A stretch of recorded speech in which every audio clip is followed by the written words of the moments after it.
Tahukah kamu apakah itu serotonin? Serotonin adalah suatu neurotransmitter monoamino yang disintesiskan pada neuron-neuron serotonergis dalam sistem saraf pusat dan sel-sel enterokromaffin dalam saluran pencernaan. Sintesis serotonin dimulai dengan asam amino esensial yaitu triptofan yang ditindaklanjuti oleh enzim triptofan hidroksilase dan dekarboksilase asam amino. Serotonin juga dianggap utama dalam rep nukleus pada sistem saraf pusat untuk mempertahankan fungsi kortikal. Itu pelepasan dari serotonin atau yang dikenal dengan 5-hidroksitriptamin pada klaf sinaptik yang mana memiliki efek bergantung pada reseptor yang akan menyebabkan terjadinya respons adrenergik, misalnya midriasis, peningkatan jantung, dan tingkat pernafasan. Apa fungsi dari reseptor serotonin? Fungsinya yaitu sangat berpengaruh pada berbagai proses biologis dan neurologis seperti agresi, kecemasan, nafsu makan, kognisi, pembelajaran, memori, suasana hati, mood, tidur, serta termoregulasi. Kita membahas lebih jauh. Paper yang akan saya bahas pada kesempatan kali ini berjudul Development of Serotonergic Projection to the Suprachiasmatic Nucleus in the Mouse Brain. Assalamualaikum warahmatullahi wabarakatuh teman-teman. Perkenalkan, nama saya Zuhaila Iqbal, merupakan salah satu mahasiswi pada program studi Magister Ilmu Farmasi Fakultas Farmasi Universitas Airlangga. Lanjut ke pembahasan berikutnya. Nah, di sini dapat kita lihat terdapat gambar otak manusia. Pada gambar yang ditandai dengan tanda panah lingkaran warna hijau, yaitu merupakan suprachiasmatic nucleus atau yang dikenal dengan SCN. Kemudian, pada gambar yang ditunjuk dengan tanda panah, yaitu yang berwarna kuning, yaitu adalah hipotalamus. Suprachiasmatic nucleus yang berada pada hipotalamus adalah alat pacu jantung sirkadian utama di otak manusia atau mamalia. Dengan demikian menghasilkan ritme sirkadian pada waktu istirahat dan aktivitas, serta mengatur suhu tubuh inti, fungsi neuroendokrin, fungsi otonom, memori, dan kinerja psikomotor, sejumlah proses perilaku lainnya. SCN merupakan pemain utama dalam sistem saraf untuk mengatur waktu sirkadian. Apa sih fungsi dari suprachiasmatic nucleus atau yang disebut dengan SCN? Yang pertama dapat kita lihat pada gambar. Yang pertama yaitu di sini terdapat sistem sirkadian manusia. Ritme sirkadian untuk menentukan jam biologis tubuh manusia. Dari jam tidur, jam bangun, kemudian akan memerintahkan tubuh untuk tidur dan kapan tubuh akan bangun. Dua yaitu mengatur suhu tubuh. Dan fungsi ketiga yaitu memproduksi hormon, regulasi level glukosa, serta mengatur produksi insulin, urin, regenerasi sel, dan aktivitas biologis lainnya. Kita lanjut ke material and method dalam jurnal ini. Nah, jurnal ini sendiri bertujuan untuk mengetahui bagaimana peta pengembangan sistem 5-HT atau serotonin ke dalam suprachiasmatic nucleus pada otak tikus. Yang berbeda dari penelitian ini yaitu melakukan studi morfologis yang mana ini sangat langka dan di sini mengembangkan proyeksi dari serotonergik dan juga pengembangan jalur serta proyeksi terminal ke suprachiasmatic nucleus. Pada penelitian ini menggunakan tikus transgenik yang diekspresikan dengan GFP atau yang disebut dengan green fluorescent protein di bawah transporter serotonin atau yang disebut dengan SERT. Untuk material dan metode, di sini bahan yang digunakan yaitu hewan. Hewan yang digunakan yaitu tikus, yang mana tikus telah sesuai dengan pedoman Komite Eksperimen Hewan Riken Jepang. Yang mana tikus yang digunakan yaitu dua jenis kelamin yaitu jantan dan juga betina. Tikus diadaptasikan selama 12 jam pada siklus terang dan siklus gelap dan berjarak dengan kandang plexiglas dan diberi makanan serta diberi minum yaitu air. Metode yang digunakan pada jurnal ini atau paper ini yaitu metode immunohistochemistry atau yang disebut dengan metode imunohistokimia. Metode imunohistokimia merupakan proses untuk mendeteksi antigen, yaitu protein, karbohidrat, dan sebagainya, pada sel dari jaringan dengan prinsip reaksi antibodi yang berikatan terhadap antigen pada jaringan. Nama imunohistokimia diambil dari kata imun yang menunjukkan bahwa prinsip dasar dalam proses ini ialah penggunaan antibodi, dan histo menunjukkan jaringan secara mikroskopis, dan imunohistokimia seringkali digunakan untuk mengukur dan mengidentifikasi proses proliferasi sel dan apoptosis sel. Histokimia juga sering digunakan untuk penelitian dasar dalam rangka mengetahui distribusi dan lokasi biomarker ataupun protein terekspresi pada berbagai macam jaringan pada tubuh. Dapat kita lihat pada gambar berikut, yaitu gambar dari imunohistochemistry skematik. Nah, pada penelitian ini yaitu proses dari imunohistochemistry-nya yaitu menggunakan bagian yang mengambang bebas, kemudian bagian-bagian tersebut dicuci dengan PBS selama 5 menit 3 kali, diinkubasi dengan larutan blocking yaitu menggunakan 3% serum normal kambing dan 0,3% triton X 100 di PBS selama 30 menit, disimpan pada suhu kamar dan diinkubasi dengan antibodi primer, yaitu antibodi yang digunakan antibodi GFP Green Fluorescence Protein dari polyclonal kelinci. Kemudian bagian tersebut diberikan larutan pemblokiran yaitu selama 1 malam pada suhu 4 derajat Celcius. Pada gambar selanjutnya yaitu dapat kita lihat bersama pada gambar 1, yaitu gambar dari pengembangan jalur fiber serotonin atau 5-hidroksitriptamin ke SCN yaitu suprachiasmatic nucleus. Gambar A yaitu tahap E 15,5 jalur fiber ke SCN di SOC mengandung berlian fluorescen. Kemudian puncta bulbous saling berhubungan dengan fiber tipis.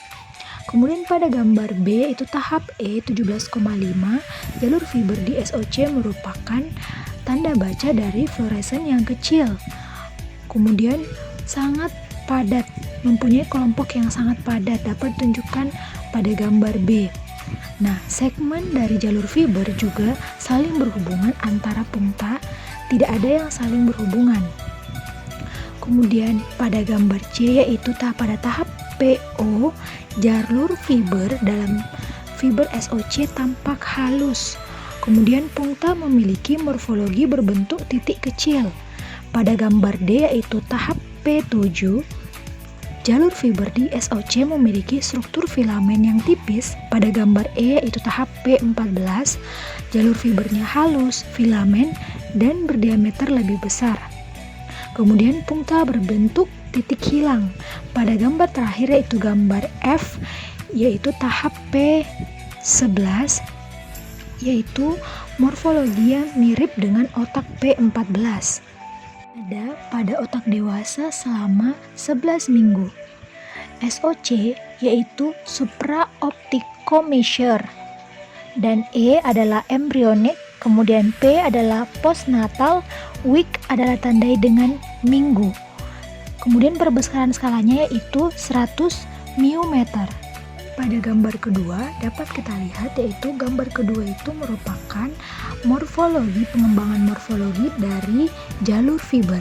Nah, ditunjukkan pada gambar A dan A1 tahap embrionik 15,5 dari 2 tikus, yaitu menunjukkan adanya fluoresen dari brilliantly. Kemudian adanya bulbous puncta di sepanjang fiber yang ditandai dengan garis panah. Kemudian pada gambar B dan B1 yaitu pada tahap embrionik 17,5 dari 2 tikus terdapat fluoresen puncta yang tidak berhubungan dengan fiber yang ditandai dengan anak panah B dan B1. Gambar C dan C1 yaitu tahap PO, P0 dari 2 tikus, yaitu ditunjukkan bahwa jalur fiber halus, tipis, lurus, panah di C menunjukkan memiliki titik berbentuk puncta yang didistribusikan sepanjang jalur yang ditandai dengan panah di gambar C1. Dan pada gambar D dan D1 yaitu pada tahap P7 dari 2 tikus, yaitu jalur fiber halus yang ditandai dengan panah. Kemudian E dan E1 tahap 14, P14 dari 2 tikus, dan F dan F1 pada gambar tersebut yaitu tahap di mana selama 11 minggu dari 2 tikus. Diameter besar, serat jalur filamen, kemudian ditandai dengan panah. Kemudian kode E yaitu embrionik, P yaitu postnatal, kode WK yaitu menunjukkan week atau minggu. Skala yang digunakan pada gambar ini yaitu 20 mikrometer, yaitu akuisisi gambar dan analisis. Bagian-bagian yang telah dipindai dengan Microsoft Fluorescent, Olympus Tokyo Jepang, dan kemudian dua gambar tersebut yaitu berukuran 2048 atau 2048 piksel yang diperoleh dari masing-masing 3 irisan otak, yaitu yang diperoleh dari 2 tikus 2x3x2 yang berjumlah 12 sampel di setiap kelompok usia dengan mikroskop konfokal FV3000 Olympus dengan perbesaran 20 kali dan 40 kali. Digunakan daya laser yaitu untuk mengarahkan green fluorescent protein adalah 0,3% untuk lensa perbesaran 20 kali dan 2,6% untuk lensa perbesaran 40 kali. Gelombang laser yaitu 488 nanometer, awal emisi yang digunakan yaitu 500 nanometer, kemudian HV yang digunakan 500, kemudian untuk memiripkan dua gambar yaitu diperbesar dengan perbesaran 20 kali dan 40 kali dengan ukuran lubang jarum ditetapkan pada 121 μm untuk lensa perbesaran 20 kali dan 140 μm untuk lensa 40 kali. Disesuaikan untuk kecerahan dan kontras atau dikonversi ke skala abu-abu menggunakan Adobe Photoshop CS6. Selanjutnya pada gambar ketiga yaitu menunjukkan gambar pengembangan dari bidang inervasi 5-HT serotonin atau serotonin dari suprachiasmatic nucleus. Pada gambar A, A1 dan A2 tahap embrionik 15,5 yaitu pada wilayah hipotalamus. Untuk suprachiasmatic nucleus kedepannya yaitu yang tandai dengan tanda bintang dalam gambar A1. Nukleus masih tidak mencolok, namun vesikel dari jalur fiber telah mendekati area target yang ditandai dengan panah di gambar A dan A2. Selanjutnya gambar B, B1 dan B2 yaitu tahap embrionik 17,5 yaitu vesikel jalur fiber serotonin ke suprachiasmatic nukleus rusak di bawah inti nukleus yang ditandai dengan panah pada gambar B dan B2.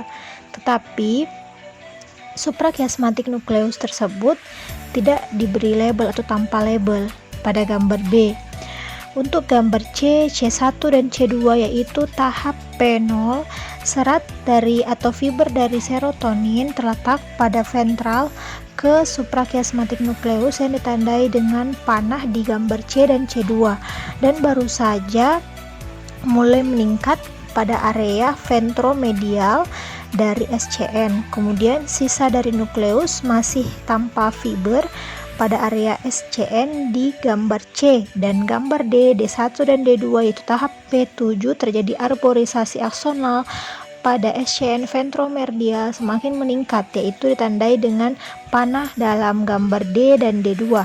Untuk gambar E dan E1 serta E2 yaitu tahap P14 yaitu fiber proyeksinya telah banyak yaitu meningkat di SCN ventromedial yang ditandai dengan panah di gambar E dan E2.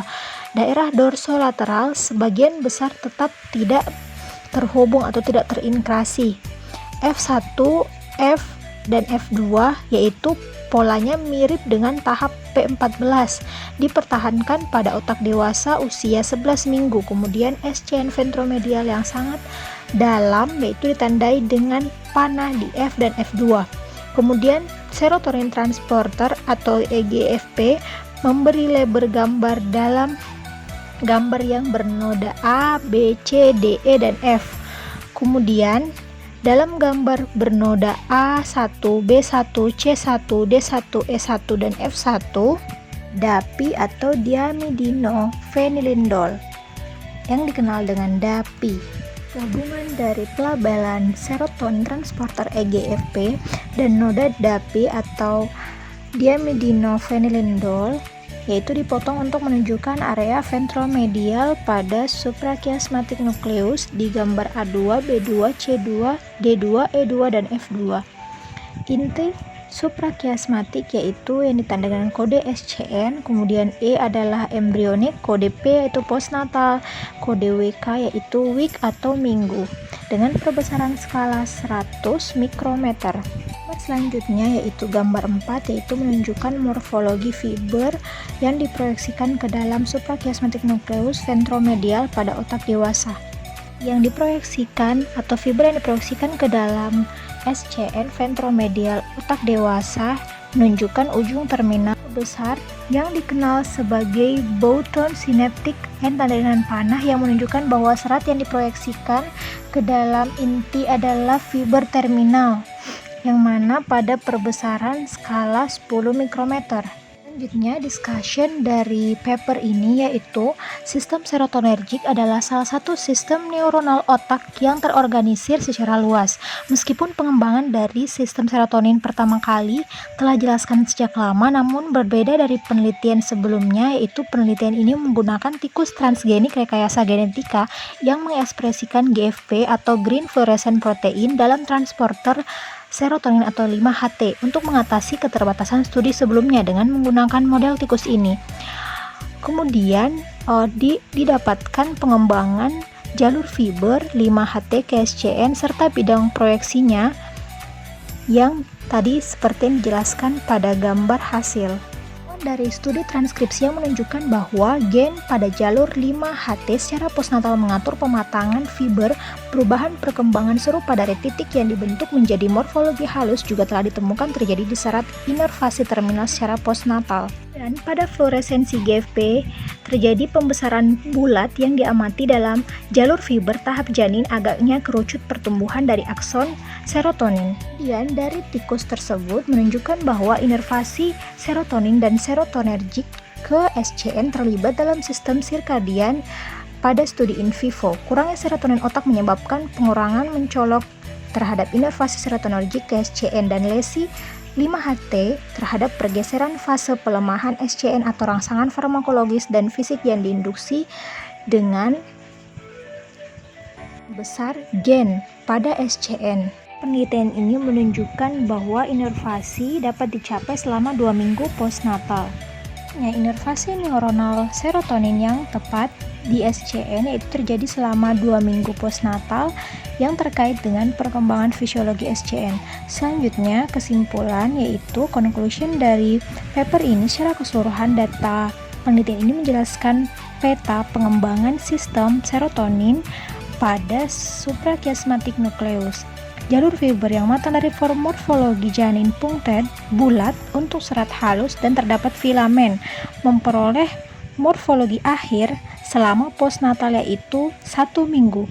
Kemudian bidang proyeksi dikembangkan dan mencapai pola akhir selama 2 minggu pasca natal. Terima kasih sudah menonton video saya. Jangan lupa like, comment, share, dan subscribe video ini. Terima kasih sudah menonton. Bye.